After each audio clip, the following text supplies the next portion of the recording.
Welcome back to our YouTube channel, and today we are at the Shona Village where we get to know more about their way of life. Kuti vanorarama sei, vanozviitawo sei, uye chivanhu chedu nechinyakare chedu zvakamira sei. So let's go.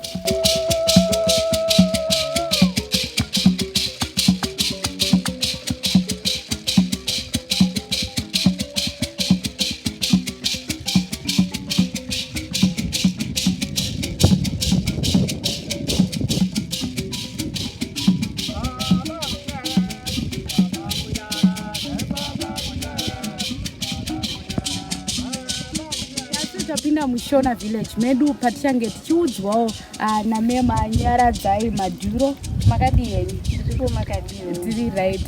So ando vachange vachifamba nesu vachitiudzawo kuti zvakamira sei muno muShona Village, and rege timbova pamukana wakumbotaura kuti vanoita nezvei uye musha wavo wakamira sei.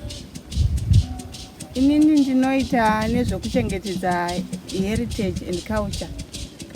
Ndiri Shona Village yedu inoshowa continuity lifestyle yanga irizimbabwe makare up to the present day, and setup yedu is a living museum, it's a theme park inova iyo inotiratidza activity kuti hatingove muvillage matinenge takangogara tisina zvinoitika. Saka inenge ichida kuti ive kana tichiti chinhu chiri living toreva kuti mune zviitiko zvinenge zvichiitwa nokuti kudzana kune mbira, kune mhande zvinoita tione performing arts yedu nefine arts yedu. Panapa panenge pane vanoveza. Saka toda kuti culture yedu ive inochengetedzeka kubva kugeneration ino negeneration inotevera through my elders anenge achipasa on message dzavo kubva kuva vana vadoko veiko zvino kusvika pageneration rimwe tichatevera. Saka tiri kuti ruzivo rwava yatinoti tacit knowledge iperere pavari vakuru, tinoda kuti iende kumberi. Saka Shona Village yedu ine another way inenge ichida kuti ichengetedze nhaka. Saka it's for preservation of our culture. Ndosaka takaiseta avo vegaro, asi vakati wanditi nevatatu vanoita zvekuveza. Kuveza uku havasi kungoveza, but vari kutora zveculture ikanga iri pano paGreat Zimbabwe yekuveza. Ndokunda makaona kuti pano zvakaonekwa zviri 8 dzakanga dzakavezwa nomunyaka. Saka vari kutora dzati culture, tsika iyoyo kuveza, mhizha ihwohwo wokuveza vakuveza ivo. Saka generation yakaenda ine zvayakasiya, zviri kuramba zvichikontinua chivezwa. Saka pano pazvovezwa muwanawo tine shiri dzeZimbabwe dziripo. Saka tine about 8 Zimbabwe birds dzakawanikwa pano dziri mumuseum yedu. Saka shiri dzedu dzakanga dzine chokuita nokupira kwedu munyika ino yeZimbabwe. Shiri idzodzi dzinonzi sedza yanga iri chapungu ine ukoshi mukati mekunamata kwedu, mukati metsika dzedu dzevashona. Uye hungwe tinenge taakutaura kumutupu culture yedu yekuti identity.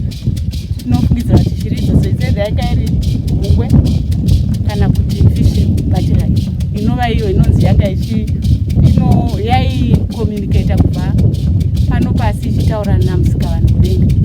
Uye panguva yehondo iya shiri iyoyo yainzi yakaplay a very big role kuti yakanga ichilida masoldiers edu, macomrades edu paakanga achirwa hondo. Yaigona kuti kana pane chakanga chichida kuzoitika vaigona kutodirectwa kuti vaende neimwe nzira. Saka shiri idzo dzakanga dzakakosha, ndo shiri idzo dzakanga chivezwa pano paGreat. Saka ndo zvimwe zvezvimwe zvatinazvo pano. Patinozopinda mukati umu musha wedu kana kuti unomiririra murume akanga ane vakadzi vashanu. Saka musha webarika watiri kupinda mauri.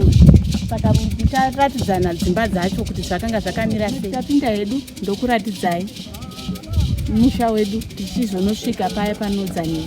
Nhasi tichakuratidzai rembiri iro rinonzi sengende ratinaro nechirei chacho. Ndo Sengende rakasiyana nedengu. Sengende rakasiyana kuti iri rinotakurwa nechirei. Sengatiende ndinorati sengatiende ndopakati sengende. Dengu unoritakura uye dengu unorishandisa mumunda ndo rinozodirwa umu. Kuchitakura uchienda. senino yaJune, July, August vanhu vanokuma uswa hwokuti vagozokushandisa kugadzirisa misha yavo. Saka izvi ndo zvatakaita tiri kutogadzirisa. Mukatarira uko kune imba iri kutogadziriswa.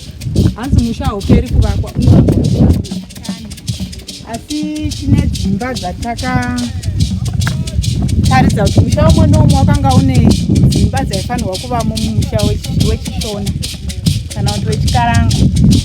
Saka ino imba yavakomana. Muimba yavakomana handi munoona mune masvimbo awo arimo kuratidza kuti ndo vakanga vari masoja. Ndo vaidzivirira musha nepavanogara vagere padhuze nedanga rediro. Kuratidza ndo vaiona kuti kana mombe dzikapoya ivo ndo vanenge vari padyo nedanga uye ndo vari kunze kwomusha kuti chero chauya ndo vanenge vakatireniwa kuti tisu machinda edu anomirira. Saka ndo saka tichionawo zvirimo chero mbira vakanga vachidzidzirawo kuridzira vari mukati menda yedu. Ndo maibikirwa doro. Dzimwe nguva havo vanogona kubikira kwavo but kazhinji kwaibikirwa doro kuno. Saka zvirimo izvo zvinotaridza kuti ndo maibikirwa doro. Munoti mune hari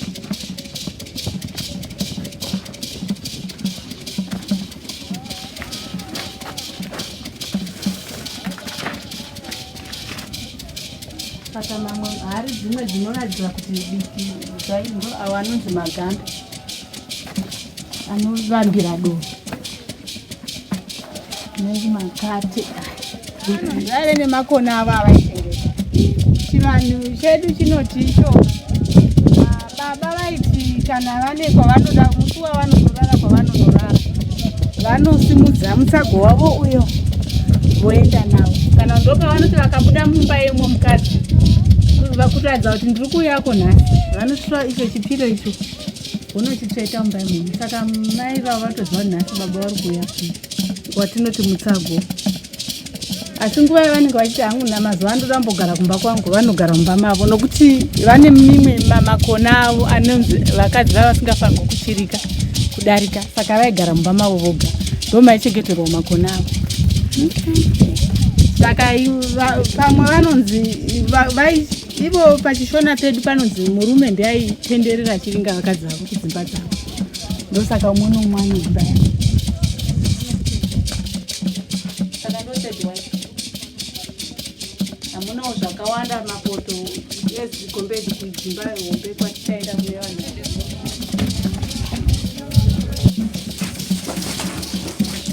Unoona kuti nambani mukadzi wechina. Alright. Mukadzi wechina. Saka inondoimba hombe.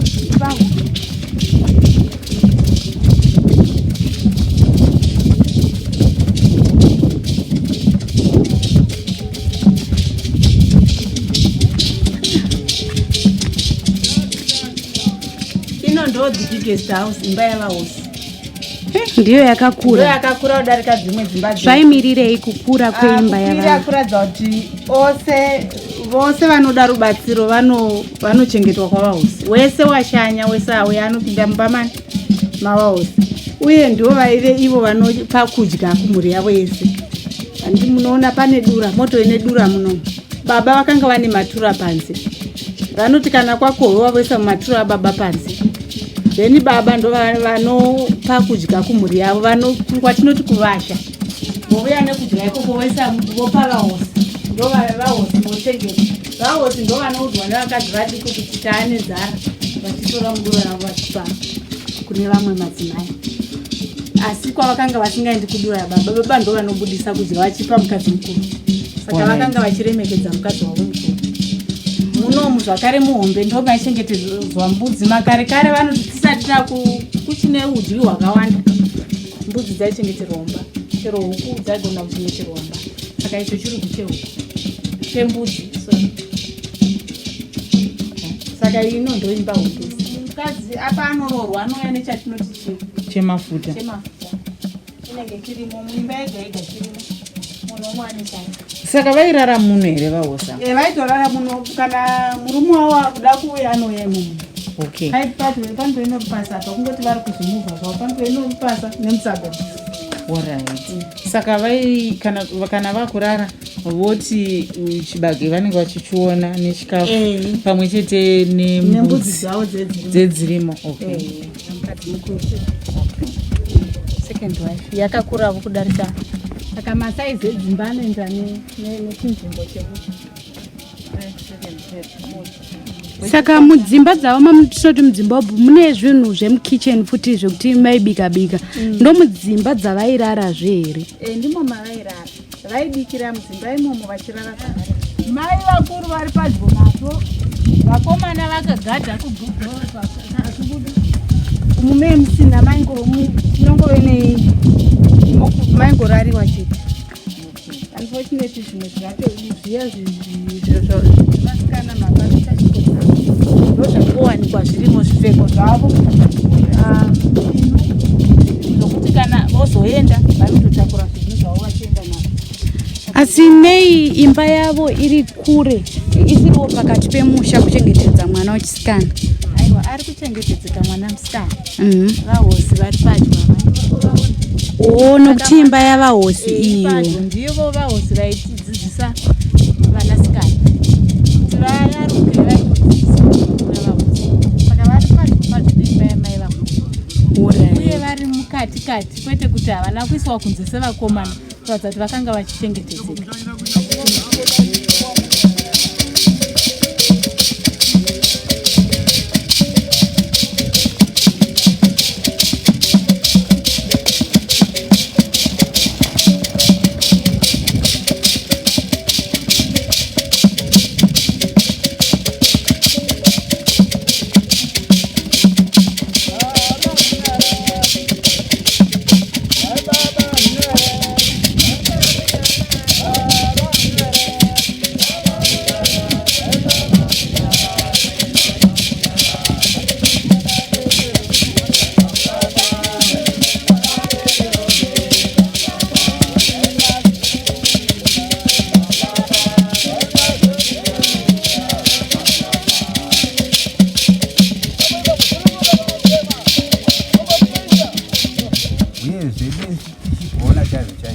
taifana kupinda midzimu yedu tichipira midzimu yedu nenzira dzokupira midzimu yedu tiri pasi pemuchakata pasi pemubvumira kana kuti pemugaranjiva watoti mupfura. Saka ndo nzira dzatinenge tichinogwadama ipapo tichisawo kudya pasi pamashizha emupembere tichikurukura nemidzimu yedu tichitaura zvatinoda zvichemo zvedu zvese. Iyo midzimu iya inotambira, midzimu iya inosvitsa kumberi kuna musikavanhu. Musikavanhu wosunungura todzoka muchivanhu chouya matiri. Iye zvino chivanhu chedu isusu hachisina hunhu, asi tinofanira kuti tiite chivanhu chine hunhu nokuti tinokudza vakuru, tinokudza chembere. Vana vaikozve havachateereri, kunyange kutsiurwa chaiko unoona mwana achitomirisana newe. Semazuva ano nyangwe tingati semuenzaniso, kana mwana achinge ane mukomana wake kuti umuti uya naye pamba anoramba. Saka naizvozvo tiri kuona munzvimbo matigere chaimo vana vazhinji vakungoita vana vasina madzibaba nenyaya yekusateerera. Kunyangwe namapfekero chaiwo unoona mwana achipfeka zvinhu zvisina kururama, ukamutsiura kunyange asiri yako chaiko anogona kukwanisa kutokutaurira kuti iwe hausidarama. Saka vana vazhinji netsika chaiko havachisi. Kana zvandinonyatsoziva ndezvekuti kana mwana sikana zvaanofanira kuita panyaya dzekuroorwa haafaniri kusangana nemukomana musango. Unofanira kuzosangana nemukomana akabva nevaya vanenge vachienda kuroorwa. Semazuva ano vana havasi kuda kutsiurika, vanongoti chero zvadaita. Azona taswera tichidzidza pamusoro pechivanhu chedu uye magariro aiita vanhu kudhara kusati kwava nezvechirungurungu izvi, but we all learned, and I hope newo muteereri pane zvawadzidza. Don't forget to like, share and subscribe, of course, from your girl Mistina.